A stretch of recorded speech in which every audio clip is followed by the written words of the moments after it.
Talk with Keith Smith. A lot we're going to cover on the program. And as always, your comments, your perspective, welcomed on the show. Rates are rising. I think we all see that happening. We're going to tackle a little bit of that tomorrow with Scott. I've actually was working some spreadsheets out on, what the impact is going to be on a typical purchase. So it'll be more data tomorrow. I love data. And numbers. Barron's, do you read Barron's? I do not. Barron's is a good one. Nice spread on housing in its latest issue. In fact, I have the article over there. And where rates are going and the impact it's going to have on the industry. Give the show a like and a share. Offer some perspective if you guys would like to relay something live on air, and we will take those comments, those questions, those concerns. We missed our friend Keith Smith on yesterday's program. But that was awesome. I watched it. I was in the middle of trying to take some tests, and yeah. Are the tests done? They are, but I won't know for 24 hours. So you find out tomorrow? Yeah, we'll see, hopefully. Fantastic. The good news is if I don't do so well, I get an opportunity to take it again. So we shall see. Okay, Judah, we can rock and roll when you're ready. And guys, I see the comments coming in already. Oh, thank God. Give the show a like and a share, and I'll get to these comments as quickly as possible. J-Dubs, let's rock.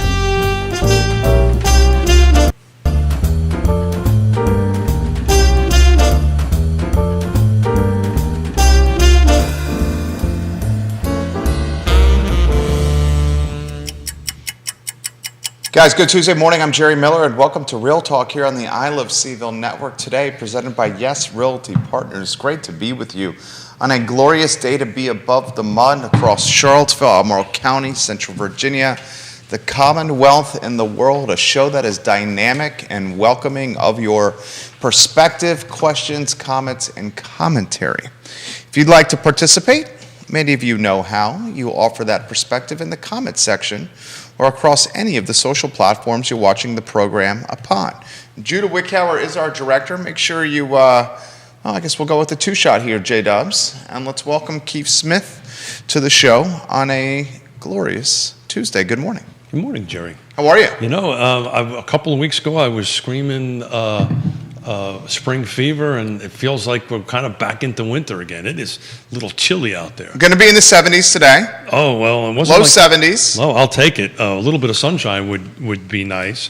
So I just wanted to kick off. We've been talking about the last couple of weeks about how the market has been getting somewhat on par, right? The amount of homes coming on the market versus going off. And I did a little bit of post this morning. So the last 7 days, it's kind of gone the other direction again. We've only had 96 that came on in the last 7 days, and 155 went off. So that's roughly a 1.5 ratio. It's a little bit more than that, but I rounded it down. So, we're tracking this weekly, at least I am, and we're just going to see what kind of impact that has on the market. But we did on Friday some ratios on quarter versus quarter, and there's some jurisdictions that are 30, 40, 50% off in volume of sales. So there's a bit of a balancing, I think, of the market going on, and it may be based on this Barron's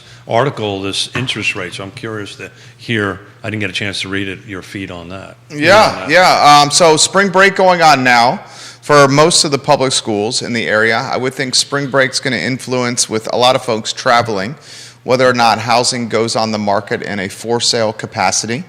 I know some of the places I enjoyed patronizing around the community have been quite empty, with families and friends and their children away from Charlottesville. The talk is, as we all know, Fed Chair Powell looking to get inflation very much under control. Politicians don't like inflation. Politicians have the ear of Fed Chair Powell. So we don't like him either. I mean, I don't think anyone likes inflation. The concern, though, is if the increasing of rates happens too quickly, whether that pushes us into a recession. We had Jamie Dimon, probably the most influential CEO in finance and banking, the CEO of JP Morgan Chase. He writes a letter yesterday, and Jamie Dimon, in a nutshell, says very big risk loom for the economy. He associates the CEO of JP Morgan Chase, Jamie Dimon, with three forces that are likely to shape the world over the next decade or longer. And that's the U.S. economy rebounding from the COVID pandemic, high inflation that will usher in an era of rising rates, and Russia's invasion of Ukraine and the resulting humanitarian crisis and pinch to supply chains. Jamie Dimon writes, and when Jamie Dimon talks, writes, or says anything, Wall Street listens, and they listen very closely. He wrote yesterday, the war in Ukraine and the sanctions on Russia at a minimum will slow the global economy, and it could easily get worse. That's because of the uncertainty about how the conflict will conclude and its impact on supply chains, especially for those involving energy supplies and energy markets. They present completely different circumstances, these three factors that we've experienced in the past, and their confluence may dramatically increase the risk ahead. He writes that letter, Jamie Dimon, and immediately it turns into news on every network and media outlet out there.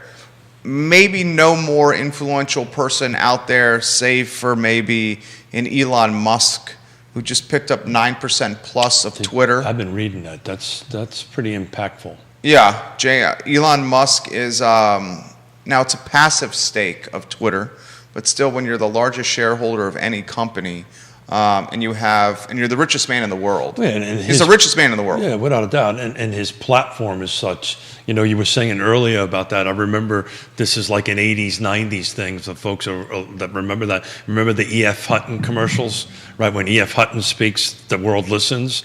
Well, when Musk speaks, people listen. It's news. And back in the days of E.F. Hutton, the only place you saw that was on the nightly news or at night on that stuff. This stuff, it's instant. It's showing up on your phone, on your Twitter and all that stuff. So, when the man opens up his thumbs and his mouth and he tweets, it gets recognition. No doubt. Now he's going to join the board of directors of Twitter.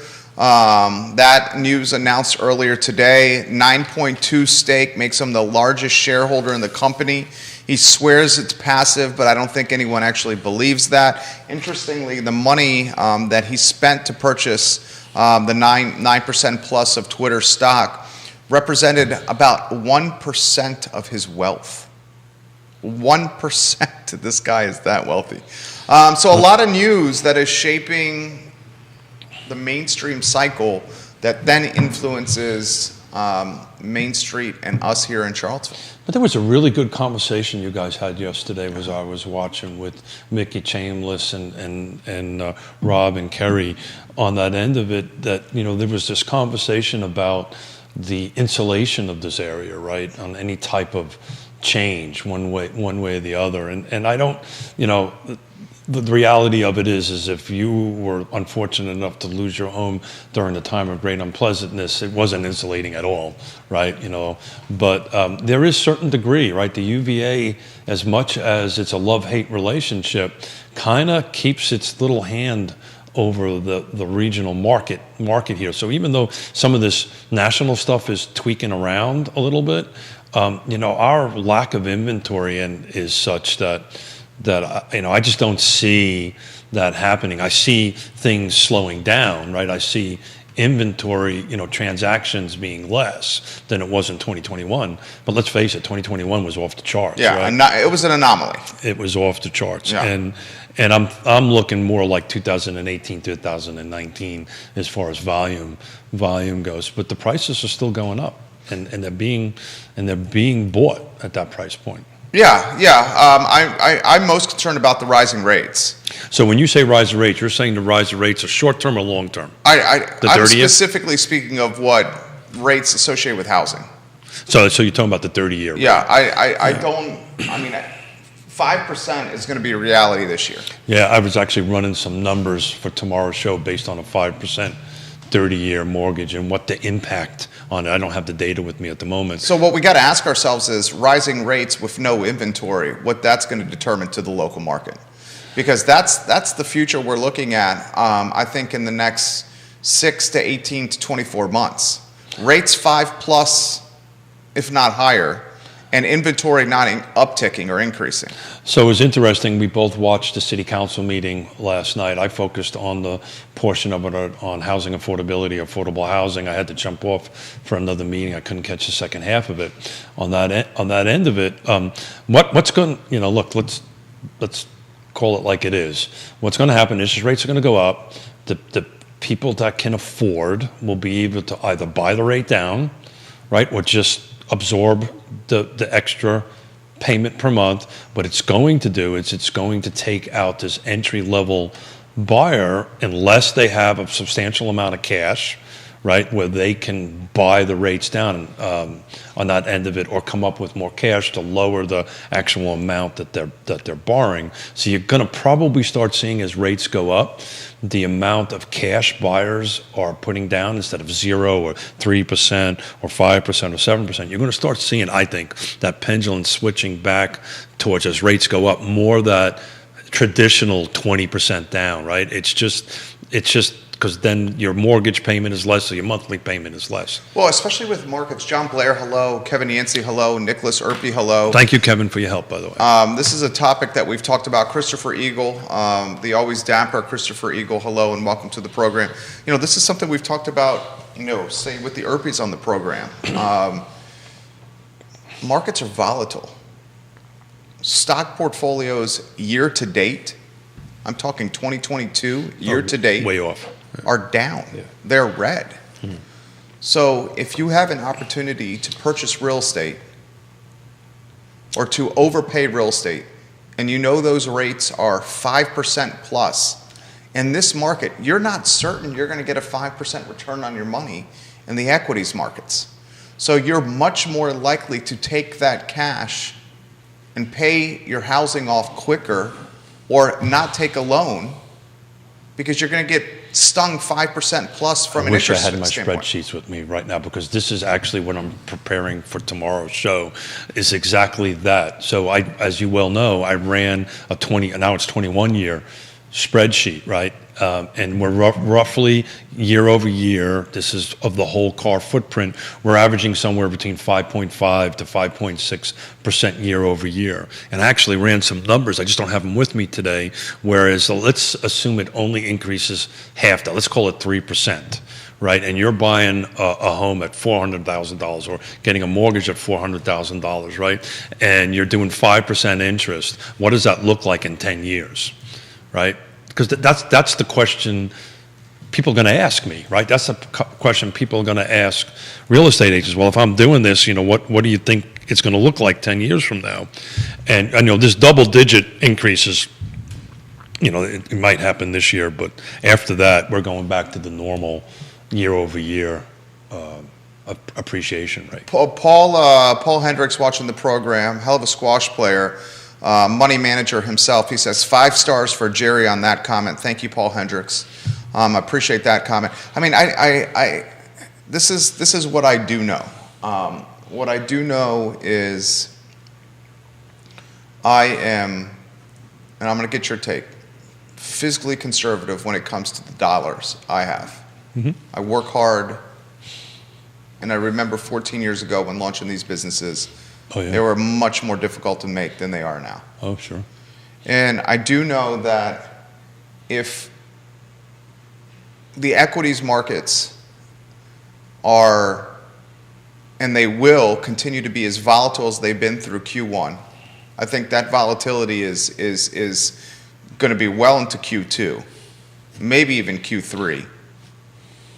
We just don't know that return on our money is going to be that 5, 6, 7, 8, 9. Hell, in 2021, it was 17, 18, 19%. Yeah. So you take that money and you hedge. And how you can hedge is buy real estate. Know that if you take it from a loan standpoint, you're going to be paying 5, 6 points on the dollar. Or you can just do all cash, and then your return on your money is significant. So I personally, and until recently, and thank you to the Erpies, I recently always have been real estate heavy. It's just what I know well, right? But historically, over the 3.5 decades I've been doing this, as the stock market, I mean, you're an expert at this stuff. I'm really not. So, as the stock market kind of performance goes down a little bit, people start going to dirt. It's always been that way. And as the stock market starts doing a little bit better, people start coming out of dirt and start going back into the stock market because of this return scenario that you looked at. But for the average buyer that's buying their first home, historically in our area, we're increasing year over year. Now, you've got to stay in it, and you've got to be in it for the long haul, right? Because we had this time of great unpleasantness where numbers went backwards on us instead of forward. But if you sat in there, if you bought something in 2020, 2021, if you're sitting on it now, you've done very well. Maybe even outperformed the stock market. For that. I can't speak to that because I'm not a professional on the stock market, but I can tell you on the real estate end of it, if you do buy and hold, you will do well. Well, I mean, think about it this way. How much did home values appreciate year over year? Appreciate year over year? Again, I don't have that spreadsheet. Ballpark, back of the napkin. Yeah, so it's probably double digit. You're talking about 2021 to 2022 or 2020 to 2021? Year over year. Got it. It's probably double digits. It depends on where it's at. Again, I don't have it in front of me. I don't want to misquote it. We know assessments in the city of Charlottesville on average appreciated 12%. That's the city of Charlottesville. Yeah, it would be fair to say that the market appreciated about that same amount. City of Charlottesville. The numbers are different, though. 12% on average across the city. We know that 2022 to 2023, those numbers aren't going to go down. They likely, because of the housing shortage and the inventory shortage, will appreciate in similar capacity. We can't say with the same certainty that the equities markets will appreciate double digits year over year, 2022 to 2023. So I actually did bring a spreadsheet with me from Friday. I can tell you I just didn't do the percentage difference, and somebody who's smart that can do this. But in the city of Charlottesville, median sold, first quarter this year was 424. Last year was 400. So we're up 24 grand. So whatever that percentage is, I need a calculator to do that. I'm not smart enough to do that. But the same with Albemarle County. Albemarle County went up 50 grand, 460 to 410 on that end of year over year. Year over year, quarter over quarter, year over year. So you're talking about a 50K appreciation. So we had, and that's. We've got an article here that we're going to try to tackle on Friday about are we in a bubble or we're not in a bubble. And that's the big difference. You're talking a housing bubble. Housing bubble, thank you. So that's the big difference. The big difference is the equity that people have in their home because of the market increases in it that way.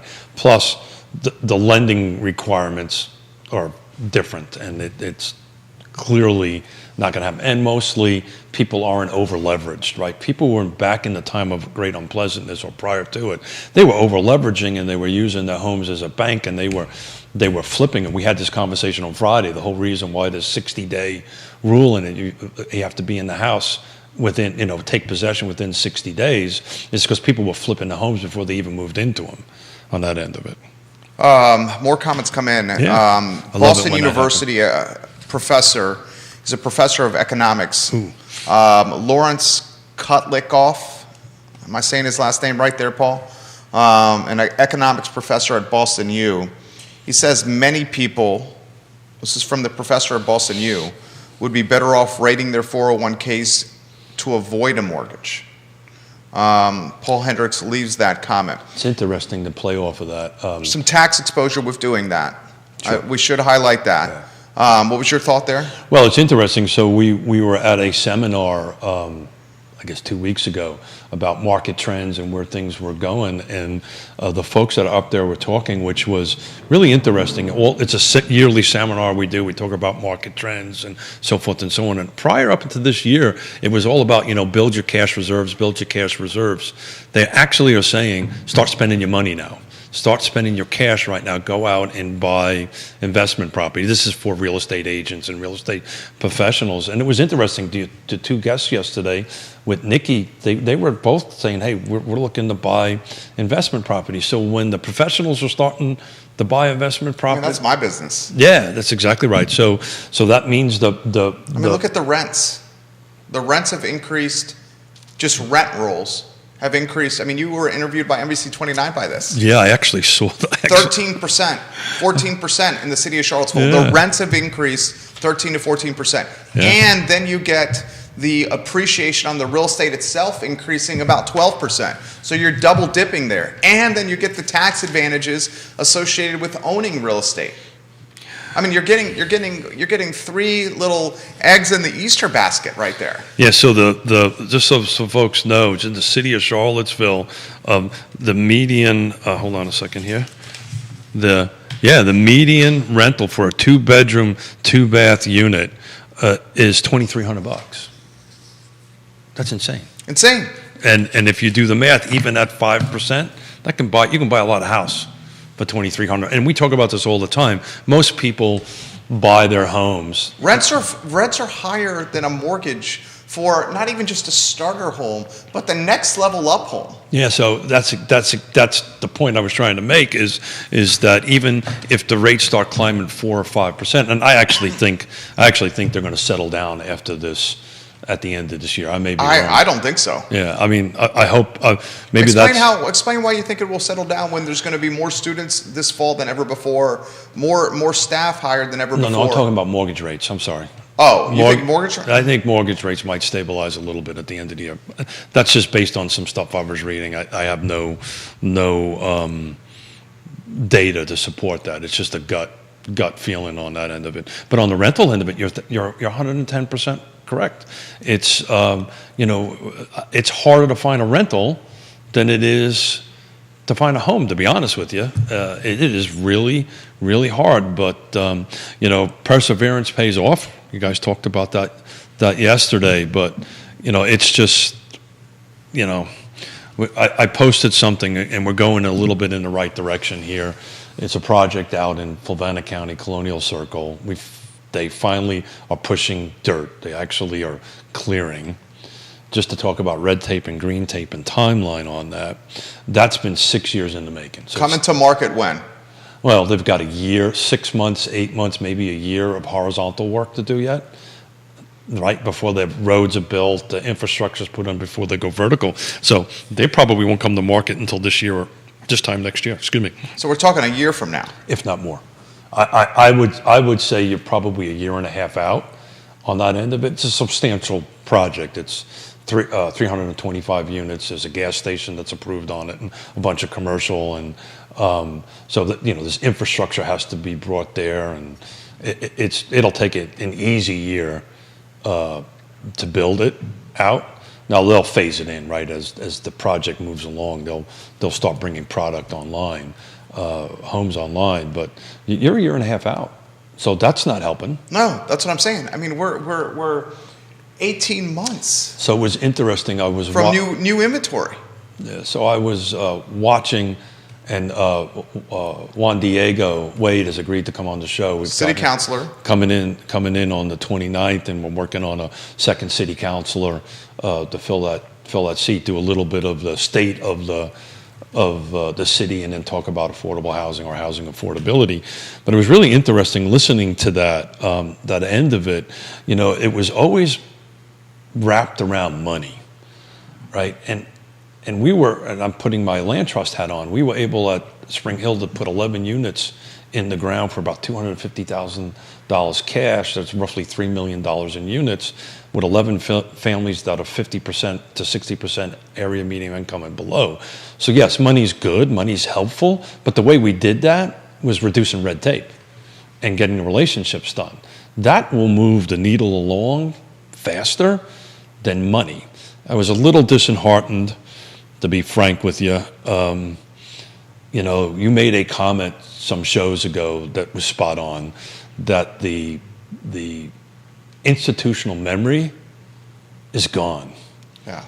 And they're now revisiting and relooking at stuff that I was involved with years ago that just fell to the side. Which one specifically? Oh, everything from ADUs, using land trusts, it's really dwelling units, land trusts, changing the zone. It's just unfortunate. And it's typical, right? When these things start getting over rotation of staff, and we know that this has been a bit excessive at the city, right? Just to say the least. That's what happens. That's the result. That's the result of it, that these projects or these initiatives then get rebooted again, and we go through the same process again. I was appointed 4 years ago to be on the ADU committee, Auxiliary Dwelling Committee for the city, and they still have not retooled their ordinance and their rules for auxiliary dwelling units. The primary thing they need to get out is the owner occupancy requirement. But, I was a little disappointed. It was great to see it. Great to see the level of professionalism is back, but we're revisiting stuff that's already been visited. Neil Williamson, president of the Free Enterprise Forum, is watching the program. Thank you, Neil. And keep the comments coming in, guys. He says, in yesterday's Charlottesville City Council work session, our housing market affordability was compared to Las Vegas, Nevada. Yeah. So that's the reason why in all my discussions, I'm changing the conversation from affordable housing to housing affordability. That is what I'm doing because it impacts everything across the board. To go back to your 5% mortgage thing, look, there's enough buyers in the pool versus inventory unless there's some magical thing that happens and we're all of a sudden thousands and thousands of units. That'll never happen. Yeah, so the lack of inventory is going to be the lack of inventory for a long period of time. So walk me through this, and Kevin Yancey, Kevin Yancey, King of Waynesboro watching, says the red tape should be way, way less, 100%. Walk me through this scenario. Walk me through a scenario of increased rates and no inventory. Yeah, well, that's what I was trying to get to. It makes this housing affordability even harder, almost impossible, because, as I said earlier, what's going to happen is if I've got the cash, right, then I can buy down rates, right? I can do that. I can buy a quarter point down, a half a point down. That's just cash. That's just money, if that's important to me. Or I just put more cash into it, and my mortgage payment's a little bit less, so my monthly payment gets to the point that I want to be at. Right. So what'll happen is the cash buyer, or the people that have the ability to do that, right, will do that. They will buy the homes. The pool is so shallow of inventory, they will just buy the homes. Who's going to suffer? It's a gentleman you had yesterday on your noon show, which was a great interview, by the way, right? The police officers, the people that serve us every day, the people that take care of us, the nurses, the teachers, right? They're going to, as we talked 100 times, they're going to be out on the outskirts. Rising rates, less inventory, assessments increasing because there is no inventory. The assessments increase supply and demand because people are paying more for the housing because there's less of it. Tax rates talking about going up. Personal property taxes going up. Well, that's the real big conversation. Inflation going up. Mm-hmm. I mean, eventually inflation will get in check, but that's not going to happen anytime soon. Yeah, but that's exactly what's going to happen. The buyer who can afford this will be able to afford it, right? And the inventory is so lopsided. I mean, we just looked at it. It's 1.5 units coming off plus coming on. It's not even at par at this point. There's just not enough inventory coming on, and it's a shout out to Neil. It's more homes for everybody, right? That actually works. Interesting comment from Kevin, and it's something that was a little disheartening to me when I was watching the city council work session on that end of it. So part of what I did for the city when I went out there to Portland and Seattle, and they've adopted this, what they have done, if you have an affordable housing project, right, and you check all the boxes, right, whatever those number of boxes that they've created, you float right to the top. You get an expedited approval. Not only do you get an expedited approval, Jerry Miller is the staff member that gets appointed to that project. And he helps, or she helps, get that project through. And since they went through the streamlining process of it, they are many units short, right? But what they've done is they've adopted this, and they're starting to eat away at it a little bit. Something simple as that is to say, okay, if you've got an affordable housing project and you check all these boxes, you don't have to have a sewer connection fee, right? There's just little things that they could do now that could help move this needle forward. For whatever reason, it seems to be a struggle to get there. I think Albemarle County will get there long before the city does, by the way. I think they really are starting to look at it from that perspective. We should ask this question. And the president of Ukraine, guys, is live now on many networks. Yeah. As markets bleed red. We should ask this question. You have to say an extra prayer for those folks because they need it. What happens if you have a global recession? We're talking economic global recession at a time of massive housing shortage. Yeah, so that's a great question. I mean, way above my pay grade on that end of it. And a lot of the last time something like that happened, there was a couple, Last time that happened, there was not a housing shortage. Last time that happened, 08, 09, 010, we had a glut of new construction. Correct. So we had a recession, depression. So I'm thinking the 70s. 08, 09, 010, 08, 09, 10, it was recession with too much housing inventory. Yeah, so This one's leading to recession with not enough housing inventory. it's going to go back to the people who's got the cash. Right? That's what's going to happen. I don't look, I think I read a report. We kind of bumped it a little bit. We were at one point a couple of years ago 5.5 million units short. We're probably somewhere around 4 million. So we ate about a million and a half into that, going into the right direction. But we're still millions upon millions upon millions of units short. So what's going to happen what happens in recessions? What happens in economic downturns? The people that have the ability, right? Are opportunistic. Are opportunistics. They're Yeah. going to go ahead and, who's going to suffer is everybody else. And that, to be honest with you, and I'm glad you brought this up, that was what I was running through my head, because I was really deflated watching this, because we as an area had an opportunity to really get in front of this a few years ago. And unfortunately, I think this pendulum is going to swing at some point, right? Swing which way? Well, eventually it's going to swing. The markets always change, right? They always change. They go up and down. That's the way. So to buyer's market, not seller? Is that the swing you're saying? Yeah, it's eventually going to swing. It will eventually swing to a buyer's market. The question is when, Jerry. That's the when. That's the crystal ball question, right? Is it? For it to be a buyer's market, we need substantially more inventory. Absolutely. We're like in a month and a half of an absorption rate. You need to be, depending on who you talk to, 4 to 6 months. I think we're closer to 4 months in our marketplace to make that swing. But eventually it's going to happen. It always does, right? It's just a matter of, is it 1 year from now or 5 years from now at this particular point in time?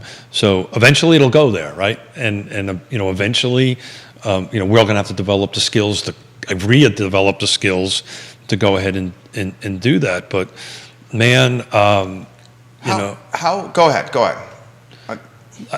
I keep on glancing over at this bubble article that we're going to tackle on Friday, and there's going to be a bubble for a certain buyer and type, right? I think that's where this is going, and I think the folks that can bring the cash to the table or have the fiscal ability to do it, it's not going to be a bubble for them. Let's talk about the swing to a potential buyer's market. Sure. And Kevin Yancey, we'll get to some of these comments here. Jennifer, we'll get to your comments here.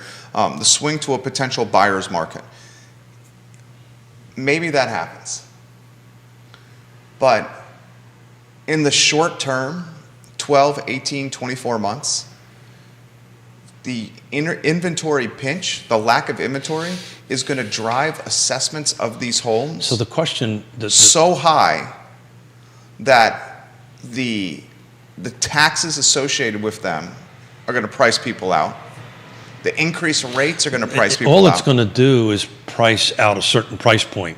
Yeah, right? first-time home buyers. Oh yeah, I think that's so. I think it's fair to say, depending on the region, that's kind of not there anymore, right? It's not in the city of Charlottesville, right? It's not. Millennials and younger have And they're the biggest buyer profile. and millennials and younger have They're almost 50% of the market. a nearly, unless you're super deep pocketed, have an extremely difficult road ahead of them when it comes to purchasing a home? First quarter Charlottesville medium list 413, Albemarle 453, new construction Albemarle 680, Albemarle single family attached almost 500 468. Fluvanna County no new construction 314. A year ago it was 260. List price.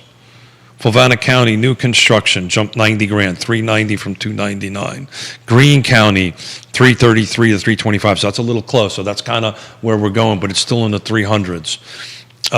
Nelson, 444, 425, it jumped roughly 20 grand. The only bright spot is Kevin's home space. Waynesboro, right? Waynesboro, was a substantial jump, but the current median list price is 230. Last year it was 190.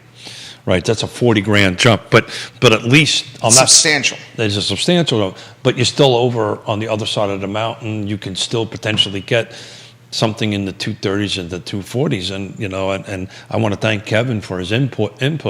But if I was 20 years younger and developing, maybe 30 years younger, I mean, that's where I'd be in a heartbeat. I'd be on the other side of the mountain, and it's just, to me, it just makes all the sense in the world on that end of it. But look, that's what's going to happen. I might say something that's going to get me into trouble, and you love it when I do that. So here's a concern that I have, because right now this rubber band is growing out. Right? I literally had this conversation with a client yesterday about Buckingham County. It's growing out. They want to go into Buckingham County. They want to buy in Buckingham County. And the conversation that we had was at a certain price point. And when I figured out their math on the driving and gas and all that stuff, we sat down and did that if they were going to spend about $75,000 more closer to Charlottesville and cut their driving time in half, right, they balanced out. But my real concern is what's going to happen on these other end of the rubber bands. What happens, you just hired me, Jerry, today, right? And let's say your business a year from now is not doing well. First in, first out, last in, first out, right?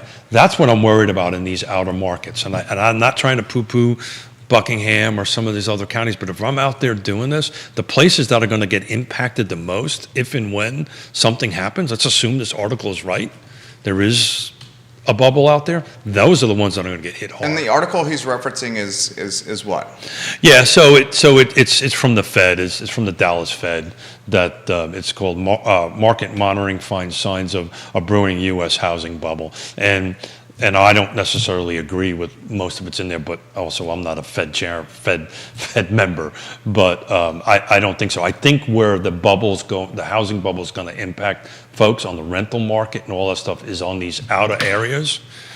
If and when something happens, that's when it's got. But we've been talking about this about Waynesboro forever, when it was $4 worth of gas, and I was sure as hell wrong on that. So the Federal Reserve Bank of Dallas has indicated that housing prices have become unhinged from their fundamentals. Well, it's unhealthy. There's no doubt about that. The Fed Reserve Bank of Dallas says the housing market has been showing signs of exuberance for more than 5 straight quarters through the third quarter of 2021. The Dallas Fed found using a measure it created to detect fever pitch conditions, exuberance occurs when home price growth exceeds what certain economic factors, in this case rent, disposable income, and long-term interest rates would justify. The Fed says of Dallas, while this abnormal behavior hasn't been since the boom of the early 2000s, it doesn't necessarily mean a housing bust like the one preceded the Great Recession of 08, 9, and 10. It's an interesting article. It's really interesting. I pulled it up this morning. I literally have not chance to scan it other than this morning. But here's I've gone on the record on this stuff, right? So the reality of it is, when back in the insane days, people were doing this with no equity. They were doing it with no cash, and there was a glut of inventory. That's There was a glut of inventory. It's different than now. That's the important thing. Just like the statement I made on Channel 29, right? It's economics 101, right? Supply and demand. There's just not enough supply. What the question becomes is who is getting shortchanged on this process, and it's this entry level buyer, and it's an interesting debate that you and I can have. The problem is with nearly 50% of the millennial buyers being the ones that are buying homes now, and that number is going to climb, right? They are the first-time home buyer for most part, right? You don't see too many millennial move-ups, right? They're generally they're buying their first home. So who's the buyer profile? What do they look like? What is their jobs?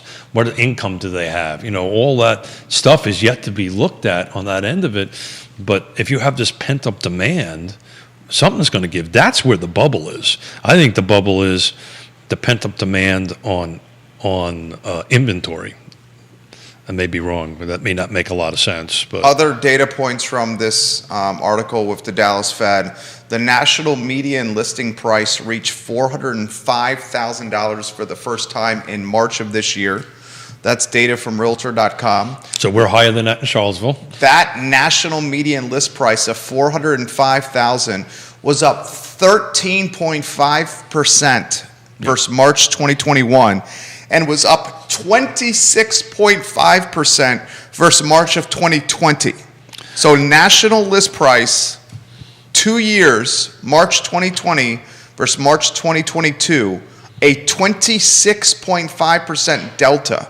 One other data point that you should consider: record low inventory levels and stiff competition have also added pressure on surging prices.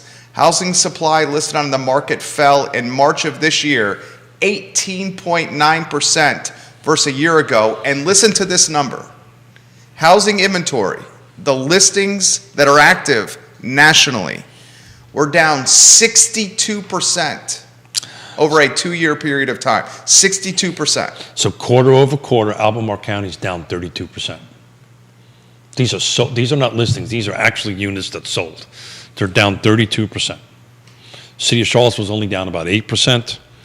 The largest is Albemarle County new construction, single-family detached. They were down quarter over quarter, year over year, 60%. So we're starting to feel that, right? We're starting to feel that, frankly, in our businesses, our side of the table, the real estate side of the table, because there's just when you start looking at 30, 50, 20% decreases in total volume. Greene County was up, believe it or not, 38%, but that was only 3 units. But it was up 38%, and I believe Waynesboro was also up. Waynesboro was up 31%. So Albemarle County was down 31%. Waynesboro was up 31%. And that's kind of what the conversation we've been having. This is what we're going out there. But you're going to see the percentage of transactions decrease. I think you're going to see that number climb.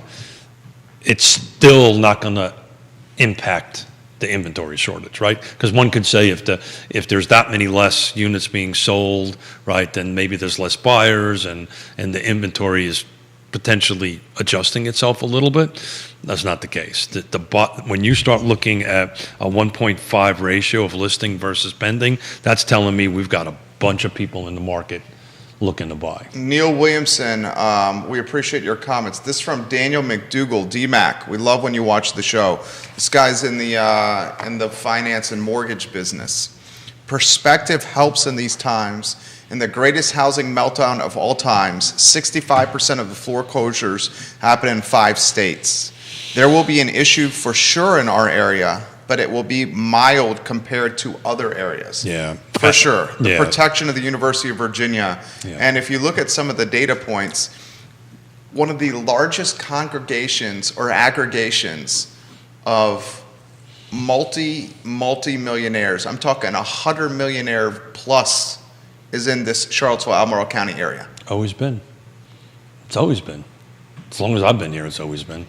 It's always been, a high net worth individual location. Interesting stat, somebody can Google that. Take a look at, I think it was 2009 or 2010, how many foreclosures are in the market. I know we joked about this about marriages, but it was on, excuse me, it was on par. I think it was like 3 million foreclosures versus 3 million marriages, just to put a little bit of a perspective to it on how bad it was back in that area and back in that time. Our area was not insulated from it. You pick up the phone and call up folks like Bill Tucker and all this stuff. They had short sale departments. I will tell you, we've done dozens of them during that time frame, which is, that talk about a set of skills to get something to the closing table. Brutal deal to do. You're negotiating with 3 individuals to get it, the lender, the buyer, and the seller. So Yeah.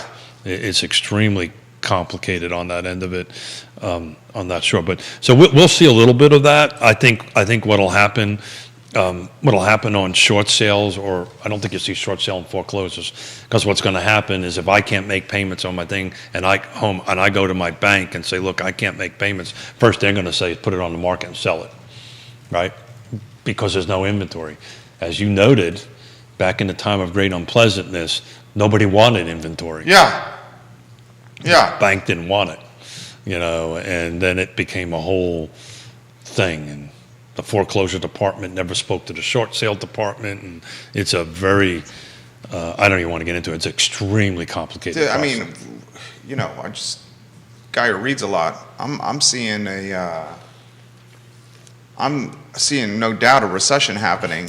One where actually, inventory, I think we're in one, to be honest with you. One where inventory is not is not going to improve, and once that recession happens and the inventory doesn't improve, that's going to drive up the little housing stock even higher from a price point, and make it even more difficult for millennials to buy. Mustache Dan Pettit, realtor himself, tremendously respect Dan Pettit. He's seen quite a bit in his time. He says when it switches to a buyer's market, I think a $500,000 home will end up selling for $450,000 in most places, because of the overbuying nature of what's happening. I hate to ever disagree. I respectfully disagree with him as well. Yeah, I respectfully disagree with that. Yeah, I don't. If you put it to the lens of what happened in the time of great unpleasantness, that makes sense. But again, so just to put it in perspective, prior to that, right, prior to the time of great unpleasantness, the builders were building anywhere between 1.25 to 1.5 million units a year. They did that for 10 years in a row. Pardon me, 10 years in a row. It dropped during that to hundreds of thousands of because many of those builders went away. Evaporated. They evaporated because of the recession. They evaporated. So not only did they evaporate, and part of the problem we're struggling with right now is a lack of tradespeople. What happened was I was a drywall guy. Instead of hanging drywall and sucking drywall dust down, I went to Walmart and got a benefits. I got $20 an hour, 15, but whatever it was, and I got better hours inside and in air conditioning. Yeah, not having some crazy contractor, developer, builder screaming at you. How come the work isn't done? Right. So that's what happened, and it went away. That and difficulty of getting projects done. I'll leave the name out of it, but there is a large national developer and builder that I was having a conversation with about doing something on the other side of the mountain. And all the numbers added up. Do you know why they won't do it? Can't find workers? They can't find workers. Yeah.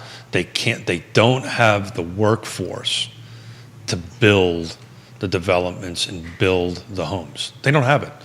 They have the engineers and they have all those kind of things, but they don't have the carpenters. They don't have the plumbers. They don't have the electricians. They don't have that. They're actually importing them from all over different areas. Well, I mean, there's and this has always been the case, but even more so now, the migrant home builder, the migrant tradesperson. I mean, normally we know the migrant worker associated with farming as they travel the seasons around the country. I mean, some of the folks we're repping are Well, that's what I just alluded to. That's exactly what they're doing. migrant drywall guys. They're looking at that, but I've been through this drill before, right? And I remember when inventory was low and subcontractors were low. You know, my job was to keep an eye on my guys to make sure Jerry didn't come in and steal them from me. And that's literally what's happening. But there's just simply not enough, you know, qualified people to build. It takes. We just talked about it. It took 6 years to the point that they're pushing trees down at Colonial Circle. This is in Fluvanna County, a new development. 6 years. It took 6 years. The amount of money that it cost. I mean, so this is government that made its own bed. This is Well, local government that made its own bed. They tend to do that, right? You know, government kind of does that. Talk about pendulums, right? It can't get out of its own way. And I'm not throwing anybody under the bus. I'm not throwing anybody under the bus. It's just the nature of the thing. You know the old joke about how does two bureaucrats change a light bulb? How's right? that? One bureaucrat unscrews it. The second bureaucrat tries to screw it back in a water faucet, right? So you know, it's just the nature of the way it works. But you know, unless there is some really forward-thinking, damn the torpedoes thinking, right, to change some of this red tape into green tape. I've been talking about this till my face is blue, red, green, blue. On that end of it, we're going to have this conversation for years, another 10 years. I unless you kick me out, I intend to be doing this across the table from you for at least another half a decade. Yeah. And I think we're going to have the same problem a half a decade from now. I really do. Daniel McDougall also disagrees, and he says we have too many people that are qualified for the $500,000 price point to see any downward movement at that price point. So McDougall agrees with us. Yeah. So the question I would have is, you know, with the increasing of the rates a little bit, is the credit requirements changing? Are they getting more stringent? Are they getting looser? Because that's a good question for Daniel. I think that's what I'm trying to do. So is he starting to see the credit requirements change? Because you know, back in the day, we talk about this all the time. This cup of coffee could have bought a $500,000 house, right? So you know, if they meaning the regulators keep this requirement up, then you know, that lack of inventory, lack of people to build new houses, taking too long to get through it, is just going to keep this market basically leaning towards the folks that's got the fiscal. I don't want to see the credit requirements change, though. That's what I'm saying. Yeah, they need to be in place, and they need to be stringent, and they need to be honest, and they need to be completely opposite from 2008, 2009, 2010. Because if you start loosening the credit requirements, you're just going to get more buyers in the mix. And the last thing you need right now is more buyers in the mix. Yeah, well, I think the buyer pool is the buyer pool. It's self-generating, right? The millennials are just coming to age. This buyer pool is just going to be there. Yeah. Right. And there's no way to control that because that's already happened. Right, what you can control is trying the inventory. But one of the things I did look at when I was crunching numbers, just the city of Charlottesville, I looked at what the median list price last quarter versus what it sold for. So there's about a 2.7% difference. So they were selling about 2.7% higher than the list price. By the way, the year before they were at zero. They were flat. They weren't doing that. So the one that had the largest increase on that would be the city of Charlottesville. They had an increase of roughly 2.77%. The rest of them were somewhere between 0 and 2. Interesting, Albemarle County had a decrease in new construction. No new construction, excuse me. In 2021, they were actually selling about 2.4% under list price, but that was kind of a residual. I think some people were doing seller concessions that was still in the marketplace 12 plus months ago. Those contracts, because of new construction, would have been anywhere between a year to a year and a half back. So it was kind of the beginning of the. This is from Daniel McDougall. Look for the agencies to gradually reduce requirements to increase the buyer pool where it makes sense. Any idea what they might be? Why do you think that will be, Daniel? And what will why do you think that is? Why would we want more buyers now? I mean, I understand the thinking is you want people to have a chance at the dream of home ownership. He says, bank statement loans have been increasing rapidly as self-employed borrowers find it difficult to qualify under Fannie Mae guidelines. Yeah, so that's a great point, right? So you probably know this. Self-employed, small businesses makes up a huge percentage of our economy, right?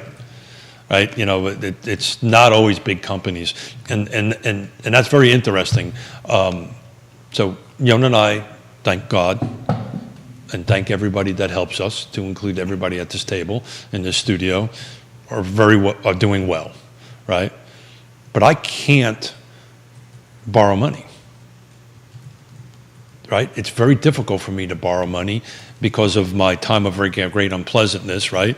That I don't care what anybody says, that tax along with you for the rest of your life, it never comes off. So the point is Mr. McDougall doesn't have a product to help me out. I've got cash flow. I can prove cash flow. I can prove profit. I mean, I can prove this can work. But he doesn't have a product. You could borrow money depending on the case. Yeah, but I don't want to pay 6, 7, 8% for it either. Well, or you just go more cash to the table for the deal. I mean, you'd have to. I've even looked at that. That is also extremely difficult to do. 25, 30% you could do. Yeah, because you're locking in equity right off the bat. Yeah, the guys are a lot smarter than me, and that end of it can do that. But under certain circumstances, it's difficult to do, small business owners or people that are doing 1099s, right? And a lot of people do 1099s, right? A lot of people do that. I know all real estate agents do it. We've got 1,200 of them, 1,300 of them. How many? He says the pendulum swung too far in one way. Yeah. Now it needs to come back slowly, and that's why requirements will loosen. He says. I agree with that, by the way. I think the federal government, the regulators, will loosen it up a little bit. Bank statement loans, high fives with great credit and 20% down, you can borrow money. High fives with great credit and 20% down. Yeah, high 5%, so between 5 and 6%. Yeah. So if I'm at 3% now and everything is working out great, why would I do that? Why would I go buy something? I mean, because you're getting because Mrs. Smith said so. Is that? Well, I mean, you're getting an appreciation of 13% on the house, and rent's going up 15% year over year. Yeah, our cash position is very good on our home. Daniel McDougall, good stuff right there. So this question's come in, which is intriguing. So you guys are basically saying, this is Jennifer, I love when you watch the show. She speaks things very frankly. So you guys are basically saying, those of us that are on the fence now will be on the same fence next year. Yes, and maybe yes, maybe no, yes, right? Jennifer, I would encourage, like was discussed yesterday, I would encourage you to buy if you can, if you're in that position, because interest rates are going to climb up. You can talk to Scott Morris, right? They have this qualify to buy, or I can't remember the terminology on it. Lock and shop. Lock and shop. Thank you. Where you lock in a rate. If the rate goes down, you go ahead and get it. I think it's for 120 days, something like that. And that's kind of what I want to talk about tomorrow. So if you buy a home today and you do a $400,000 loan at certain interest rates in so many years, this is a reasonable expectation based on 21 years of trends on what it's going to look like 10 years from now, right? So we're going to have that data tomorrow. I just didn't bring it with me today on that end of it. So my answer to you, Jennifer, is now's the time to buy. A year from now, it's going to be different. Rates, I'm thinking rates might come down a little bit. Maybe I'm wrong, but inventory isn't changing. The homes are going to get more expensive quarter over quarter, year over year, month over month. Kevin Yancey, the tradespeople got screwed, and that's why they got out of the business. Oh yeah, totally. I mean, I was being a little nice about it, but yeah, I mean, they just said, well, why am I going back to this line of work when I can do this? So that's what happened, and we do a horrible job. A horrible job, and one of my rules is not to point fingers, but I'm kind of breaking that a little bit. The collective we do a horrible job with vocational training around here. Horrible job. Horrible. Kelsey, how many of the agents have left the profession like the tradespeople left the profession? So if you look at the cars count, we're growing month over month, quarter over quarter, year over year. Bananas. Yeah, I have to be a little careful about that, going down that road, but yeah. So let me get. There's more agents in car now than last year. I believe so, yeah. So let me get this straight. Albemarle County, I got 32% less sales, and I've got more agents. Somebody do the math on that end of it. Tough business. We're probably the most competitive. I said it's you guys in restaurants. Yeah, I would think we probably top restaurants on that end of it. You think?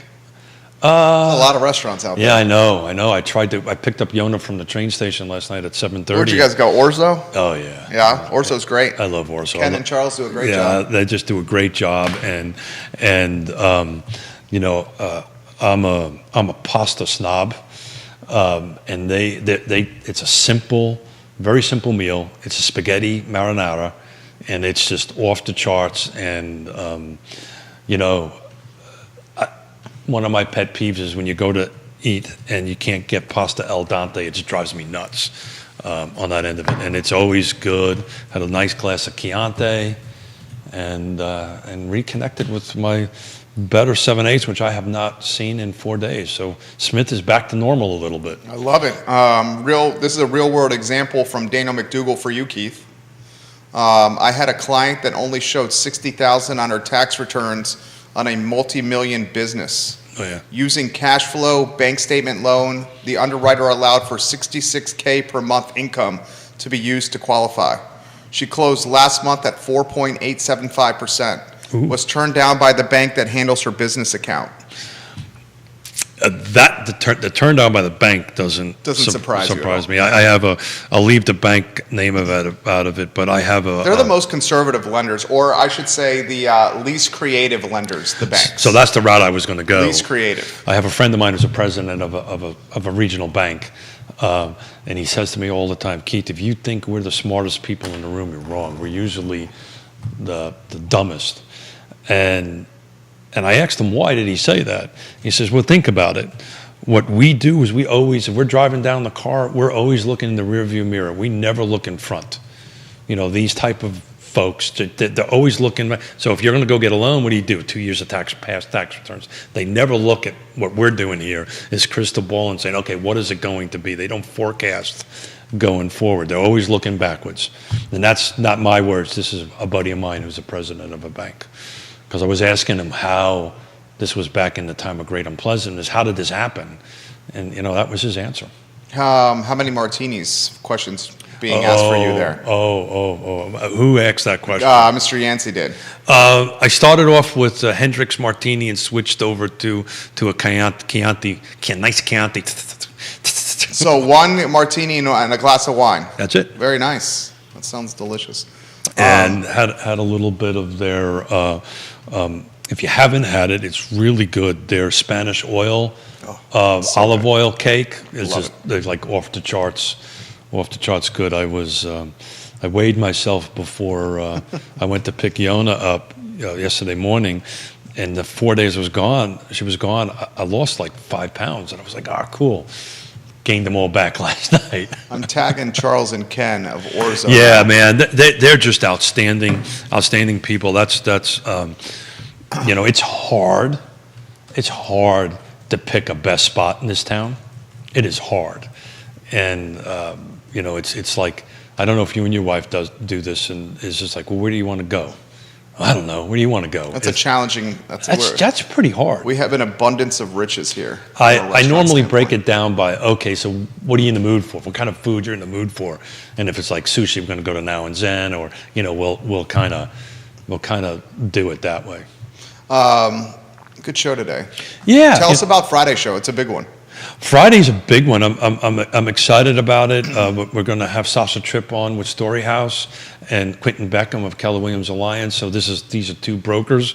I have a feeling I'm going to throw a few topics out there, and much like with Neil and Ned or some of the other roundtables would do, I'm just going to strap on and see how it goes. So speaking of which, Neil's agreed to come on the 15th. We love you, Neil Williamson. And I think Ned, I've got a thumbs up from Ned Galloway, so we're going to Board talk. of Supervisors. We're going to talk a little bit of that. I've got the 29th, some city council, and working on some other roundtables. I've kind of took it a little easy on March, as everybody knows, between studying for tests and continuing education and little traveling for Mrs. Smith's 60th. But we're ramping things back up in April, May, and June. Jennifer has put on Facebook, please remember the history of the building shows.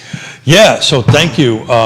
It's interesting, and this is a thank you for doing that, Jennifer. Yeah. Anybody in the feed who, if you can message me or, DM them. DM me, or you can find my cell number. It's all over the place. I'm having a hard time getting experts to agree to come in front of the cameras and the mics. They're a little nervous about it, and I get that.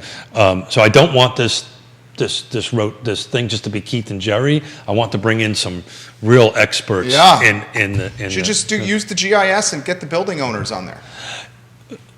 Sir, I've been trying that, and I'll jump in there. Well, that's a post-show conversation. Yeah. For that thing. Yeah. Happy to help. Yeah. So we're working on that. Cool. Thank you for the reminder there, Jennifer. Any closing thoughts? Jennifer, who? What was? Jennifer Kraling. Okay, cool. Thank you, Jennifer. Yeah. I think I said your last name right, Jennifer. I love our, I love it when it's just you and I say this all the time, and I really mean it.